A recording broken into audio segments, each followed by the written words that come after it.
Hello friends, in this quick tutorial I'm gonna be walking through how to enable pop-ups on Google Chrome.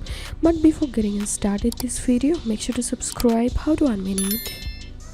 So first of all, open your Google Chrome browser and then click on this three-dot icon and click on settings. And now click on privacy and security and click on site settings and scroll down. Then you will find these pop-ups and redirects, so click on it, and by default you will find these disable. Here we can see. So to enable this, we have to click on this option, sites can send pop-ups and use redirects. So I'm going to select this one, and that's it. So pop-ups now enabled. So this is how we can enable pop-ups in Google Chrome. If you find this video helpful, make sure to subscribe. How to unmute it. Thanks for watching this video.